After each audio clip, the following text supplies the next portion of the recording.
Coucou les filles, donc on se retrouve pour une nouvelle vidéo et aujourd'hui je vous propose une revue de 4 produits bourgeois que j'ai testés récemment. Donc on a des nouveautés de la marque, on a des produits que j'ai achetés moi-même et d'autres que j'ai reçus à tester gratuitement via le site Octoly. Donc ça fait maintenant 15 jours que je teste ces produits tous les jours et je suis fin prête à vous livrer mon avis. Donc le premier produit c'est celui-ci, c'est une nouveauté dans la gamme teint de chez Bourjois. Il s'agit de leur fond de teint Air Matte. Donc c'est un fond de teint de 30 ml avec un SPF 10 qui nous promet de gommer les imperfections, un teint parfaitement unifié, sans brillance, sans effet masque et avec la sensation de ne rien porter. Donc on nous dit que sa formule est enrichie en poudre matifiante extra fine, en extrait de zinc, de billes de silice qui matifie votre teint et procure une tenue de 24 heures. Donc 24 heures j'ai jamais essayé, mais un produit qui reste nickel jusqu'à ce que je me démaquille le soir, je sais pas vous mais moi ça m'intéresse. Du coup comme j'en avais pas mal entendu parler sur la toile et sur YouTube, j'ai eu envie de l'essayer et je vais vous dire tout de suite ce que j'en pense. Alors avant de vous dire ce que j'en pense, je vais vous expliquer un petit peu mon type de peau.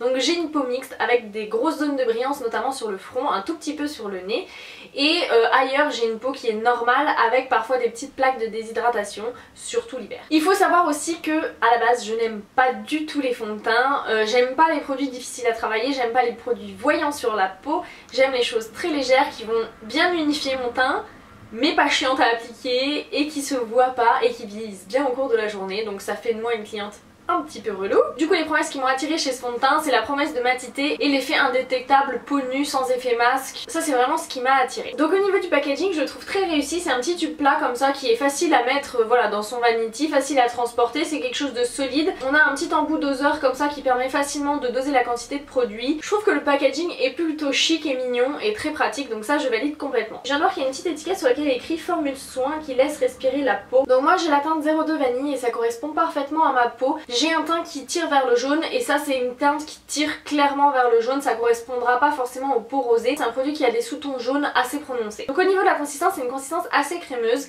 ça a une odeur assez fruitée même si on ressent un petit peu l'odeur de l'alcool qui est contenu dans le produit. C'est une odeur qui est un peu fruitée type abricot ou un fruit de ce genre là.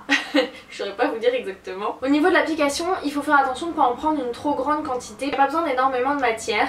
Je dirais que le gros bémol de l'application c'est qu'il faut être assez rapide. La matière a tendance à sécher assez vite donc il faut bien venir l'étaler parce que s'il y a un endroit où c'est mal étalé ça va venir s'oxyder et ça fait une vieille trace orange dégueu.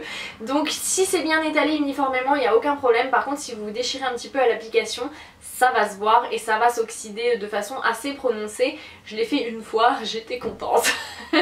Donc par rapport à l'application j'ai testé au pinceau, c'est pas l'application la plus aisée, le plus facile c'est au Beauty Blender. Ça consomme plus de produits mais c'est beaucoup plus facile à étaler rapidement et en fine couche partout sans se faire piéger par la rapidité de séchage du produit. Au niveau des résultats sur la peau, bah là moi je le porte aujourd'hui, je trouve que c'est un produit qui unifie très bien, je trouve qu'il unifie bien les rougeurs, bon ça camoufle pas les grosses imperfections, par exemple là j'ai un bouton par là, je sais pas si vous le voyez, bon j'en ai un là aussi, voilà. Globalement ça unifie bien la peau et ça vient bien lisser les pores, par exemple moi j'ai des grosses zones de pores sur le haut des joues, ça vient plutôt bien les camoufler et ça les camoufle longtemps parce que moi par exemple sur le nez ça a tendance à très vite partir habituellement le produit et là je trouve qu'il tient plus longtemps au niveau de mon nez et qu'il laisse les pores camouflés bien plus longtemps dans la journée que mes autres produits teints. Donc la peau est bien unifiée mais elle est pas terne pour autant, moi j'ai toujours peur avec les produits à promesse de matité que ça vienne un peu me plâtrer la tronche et venir affadir un peu le teint. Là c'est pas du tout terne pour autant, c'est mat mais ça vient pas aplatir le visage. Et je dois dire que si on arrive à bien appliquer le produit, il est tout à fait invisible sur la peau, on ne le voit pas à l'œil nu, à condition d'avoir réussi à bien l'appliquer bien sûr parce que sinon là il vous fait pas trop de cadeaux. Par contre si vous avez des zones de sécheresse il va avoir tendance à les marquer. Moi en ce moment j'ai tendance à avoir des petites peaux mortes un peu partout sur le visage et clairement c'est pas le produit idéal pour ça. Il va avoir tendance à s'accumuler un petit peu sur les peaux mortes et à les mettre en valeur. Au niveau de la tenue de ce produit je dirais qu'elle est plutôt bonne. C'est pas une tenue 24 heures, clairement pas, mais je dirais que j'ai un petit peu moins de brillance que d'habitude. Alors au niveau du nez notamment ça tient beaucoup mieux que d'habitude. Au niveau du front, bon j'ai tendance à vraiment avoir le front qui brille, donc là il n'est pas tout à fait aussi performant sur cette zone là, mais globalement c'est quand même un produit qui tient plutôt bien je trouve dans le temps. On va juste dire que sur la zone de brillance la plus forte en fin de journée il va avoir tendance à avoir un aspect légèrement cakey avec le gras de la peau qui va s'être accumulé et mélangé au produit. Donc si je dois résumer ce que j'en pense, C'est pas un coup de cœur absolu pour moi sur ce produit parce que je trouve que l'application est un peu pénible. Moi j'aime vraiment les produits où il n'y a aucune chance de se louper le matin et celui-là c'est pas tout à fait le cas. Ça reste un fond de teint donc ça demande une application soigneuse. Par contre au niveau de ses promesses, je trouve qu'elles sont plutôt tenues. On nous dit que ça gomme les imperfections, c'est vrai, c'est validé. On nous dit que le teint est parfaitement unifié, je suis d'accord avec ça, je dirais même que la peau est plutôt lissée et donc elle est joliment mise en valeur. On nous dit sans brillance, alors là... je suis pas tout à fait d'accord, il vous faudra poudrer en plus, c'est certain si vous avez tendance à avoir une peau mixte à grasse. Pour la promesse sans effet masque, je valide complètement et pour la sensation effet peau nue, je suis plutôt d'accord aussi. Donc pour moi ce produit c'est plutôt une réussite, je trouve qu'il respecte bien ses promesses. Mon seul regret c'est qu'il soit pas un chouïa plus facile à appliquer. S'il séchait un petit peu moins vite ça aurait pu être un vrai coup de cœur. Le deuxième produit que j'ai testé c'est leur nouvel anti-cerne de la gamme Radiance. Donc il s'agit du Radiance Reveal Anti-Cerne qui corrige, illumine et hydrate 24 heures. Donc j'ai ce produit en 2 teintes tout simplement parce que Bourjois m'a envoyé la mauvaise teinte, ils m'ont envoyé la teinte 01 ivoire et moi il me fallait la teinte 02 beige. Ceci dit quand j'ai testé le produit, même si la teinte ne me convenait pas, je me suis rendu compte que le produit pouvait vraiment me plaire, du coup je me suis acheté moi-même la bonne teinte pour pouvoir le tester vraiment et puis vous en parler. Donc en fait ce produit là il existe en 3 teintes. La teinte ivoire elle est vraiment très claire, c'est vraiment pour les blanches neiges. Vous voyez ça donne ça donc c'est vraiment beaucoup plus clair que ma peau, j'ai pas une peau très foncée mais alors quand je mettais ça on aurait dit Casper le fantôme. La teinte beige elle est beaucoup plus foncée mais elle correspond bien mieux à ma carnation, c'est celle que je porte aujourd'hui et je trouve que c'est plutôt naturel, que ça se fond bien. Moi j'aime pas mettre des anti-cernes trop clairs, je trouve que sur mes cernes qui sont très foncées ça donne un air très terne et malade donc je choisis toujours un anti-cerne de ma couleur de peau.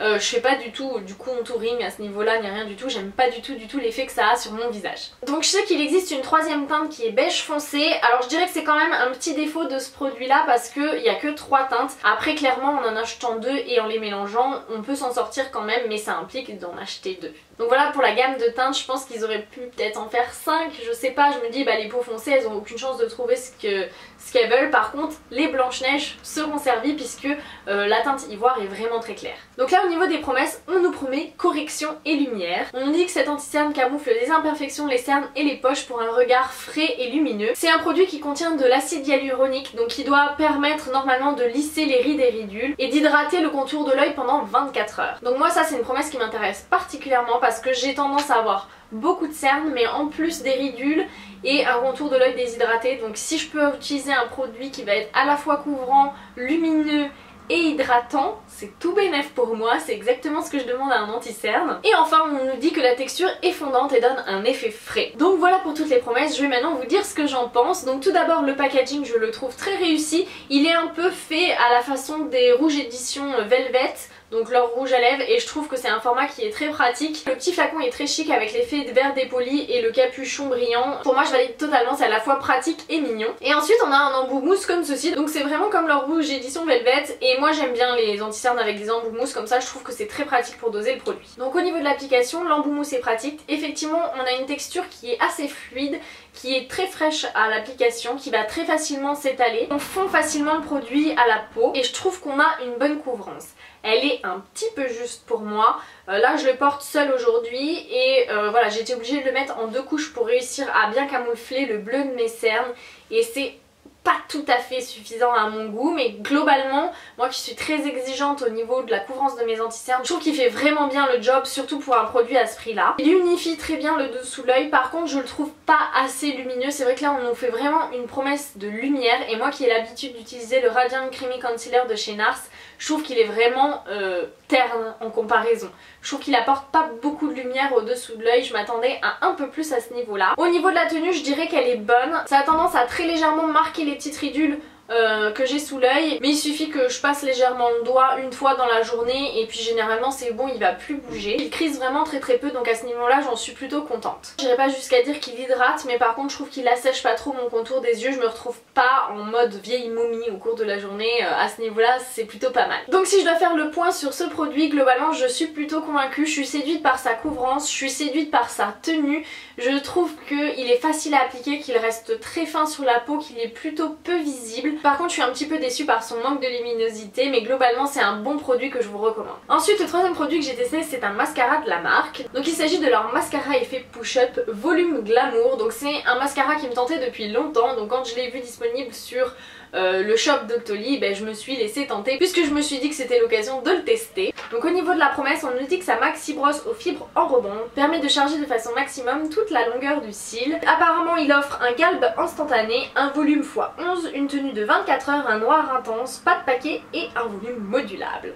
Donc là encore la promesse m'a tout à fait séduite. Donc le packaging je le trouve plutôt sobre et mignon, voilà, j'ai pas grand chose à en dire, il est sympa. Au niveau de la brosse je la trouve pas si grosse que ça, pour moi elle a une taille tout à fait parfaite, ni trop grosse ni trop petite. La brosse attrape très bien les cils, par contre j'ai tendance à dire que les fibres piquent un petit peu la muqueuse de l'œil. Les fibres sont un petit poil trop agressif pour moi, mais bon, on s'habitue vite. Je dirais que les premiers jours, ça m'a quand même surpris par contre. Au niveau de l'application, je le trouve très facile à prendre en main. L'application est rapide, on fait pas de paquet. Je ne tâche pas du tout ma paupière grâce à cette brosse, donc ça c'est vraiment top.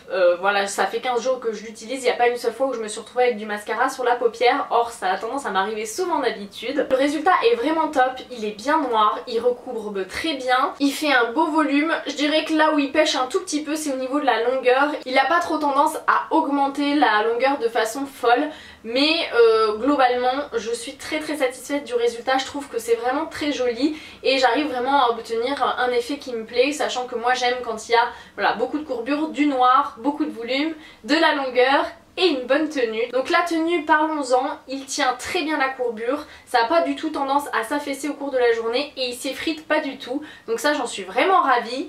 Mais il reste quand même facile à démaquiller, donc c'est parfait, c'est exactement ce que je demande à un mascara. Du coup je suis complètement convaincue par ce mascara, plus je l'utilise plus je l'aime. Je trouve qu'il a quasiment toutes les qualités à part le fait qu'il manque un tout petit peu de longueur, et je trouve qu'il respecte parfaitement ses promesses puisque on nous promet un galbe instantané, c'est vrai, il fait une belle courbure et il la tient toute la journée. On lui promet 11 fois plus de volume, alors je sais pas si c'est 11 fois mais le volume y est.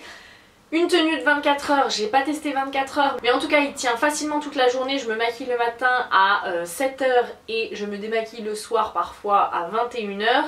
Et il ne s'effrite absolument pas. On nous promet un noir intense, il est parfaitement intense. On nous dit qu'on n'a pas de paquet, je suis 100% pas d'accord avec ça. Et on nous dit que le volume est modulable, là encore je suis d'accord. Entre une couche on va avoir quelque chose de relativement discret, mais on peut facilement accumuler 3-4 couches sans problème, sans paquet, et avoir quelque chose de beaucoup plus intense. Donc pour moi le mascara Volume Glamour de Bourjois c'est un top. Et on va terminer par les lèvres, et donc il s'agit d'une nouveauté de la marque, ce sont leurs rouges éditions Souffle de Velvet. Donc si vous me suivez depuis longtemps vous savez que je suis une fan absolue des rouges éditions Velvet de chez Bourjois. Je sais même pas combien de teintes j'ai, mais je crois que je dépasse la dizaine. C'est parmi les premiers rouges à lèvres mat liquide que j'ai testé et ça reste mes premiers amours, je les adore. Je trouve la sélection de teintes sublime, je trouve qu'ils tiennent super bien, qu'ils sont confortables sur les lèvres, qu'ils assèchent pas trop, qu'ils sont vraiment super pratiques à utiliser. Du coup quand j'ai appris qu'ils allaient sortir des souffles de Velvet, je me suis dit c'est obligé que je teste. Voilà, j'ai testé les Aqualac, je les aime bien en tout cas pour les couleurs les plus claires. Je suis pas hyper fan des couleurs colorées parce que je trouve qu'elles vieillissent mal,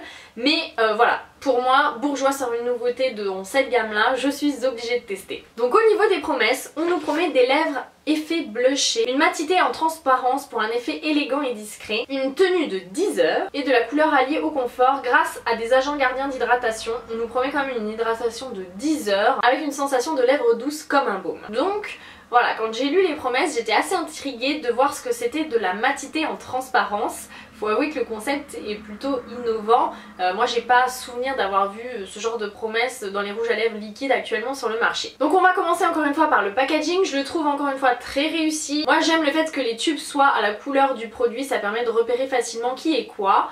Je trouve que c'est très joli, cet effet vert déglacé, c'est vraiment très mignon. Ils ont bien bossé à ce niveau-là. Voilà, le packaging je le trouve encore une fois parfait. Donc moi j'ai pris la teinte 07 Plum Plum Pidou. Donc vous voyez le packaging comme ça est assez flashy, c'est ce que je porte en réalité sur mes lèvres aujourd'hui. Au niveau du choix de couleurs, je dois dire que j'étais un peu déçue. Je les ai tous swatchés chez Monoprix et je trouvais que toutes les couleurs se ressemblaient un petit peu, qu'il y avait un peu un manque de variété dans la gamme de couleurs proposée. C'est pour ça que j'en ai choisi qu'un et j'ai choisi la plus intense, on va dire, avec le Plum Plum Pilou. Au niveau de l'application, on a comme d'habitude un embout mousse comme ça que je trouve très pratique. La matière est très légère et agréable à appliquer, ça ressemble un peu au Velvet mais encore un petit peu plus léger. Par contre on retrouve vraiment cette sensation glissante, mousseuse, un peu siliconée comme on a avec les Velvet. Je trouve par contre que c'est plus compliqué pour obtenir un effet uniforme. Voilà, moi généralement il me faut 2 couches et il faut bien que je m'applique pour avoir quelque chose qui va être opaque partout. Pour celles qui n'aimaient pas l'odeur des Velvet, je crois que c'est la même. Alors moi je sais pas ce que tout le monde a avec l'odeur mais ouais. Ouais, ça sent un peu la peinture, mais moi c'est pas du tout quelque chose qui me dérange, je trouve que ça s'évapore très vite et si on me l'avait pas fait remarquer, bah j'y aurais pas fait attention, donc je suis visiblement pas trop difficile sur les odeurs. Au niveau du résultat, je trouve que la couleur est très jolie une fois appliquée, elle est différente du tube, c'est un peu moins intense que ce que vous avez là, faut pas vous attendre à avoir la couleur du capuchon clairement. Je trouve que ça fait un effet qui est vraiment très joli au départ, effectivement c'est mat, c'est très velouté, mais c'est pas que c'est transparent, mais si quelque part oui, c'est une texture un peu transparente. À l'application le produit est très mignon, très joli, c'est pas hyper intense mais c'est quand même coloré et ça fait vraiment une jolie bouche très fraîche. Par contre le gros problème pour moi c'est que ça ne tient pas bien du tout. Au bout d'une heure pour moi c'est déjà plus du tout uniforme. Bah là d'ailleurs je le porte, faut que je vous fasse un zoom, c'est très caractéristique du devenir de ce rouge à lèvres au cours du temps. Donc pour moi ce produit là c'est un flop, je l'ai essayé une dizaine de fois, systématiquement j'ai le même résultat au bout d'une heure maximum. Le résultat est plus du tout uniforme, ça tient pas bien, j'ai essayé avec une base à lèvres, ça change rien du tout. Clairement même si je trouve le rendu très joli à l'application, pour moi ça tient pas le choc, ça tient pas la route. Alors je sais que tout le monde n'a pas eu des problèmes de tenue avec, mais sur moi ça ne fonctionne pas et on est très très loin de la promesse de 10 heures de tenue et de 10 heures d'hydratation parce que à partir de 2 heures j'ai quasiment plus rien sur les lèvres, donc voilà quoi. Par contre je dois dire qu'ils assèchent pas vraiment les lèvres, mais justement en fait ils se figent pas sur les lèvres. Donc ils transfèrent beaucoup et ils partent très très vite. Donc pour moi les souffles de Velvet sont un flop. Donc voilà les filles, j'espère que cette vidéo vous a plu. Dites-moi si ça vous plaît quand je vous fais comme ça une revue de plusieurs produits d'une même marque. Je me suis dit que c'était une bonne idée puisque ça vous permettait de découvrir plusieurs produits à la fois et puis d'avoir mon avis sur ces produits sur le long terme. Donc sur ce je vous fais de gros bisous à toutes et je vous dis à très bientôt dans une prochaine vidéo. Ciao!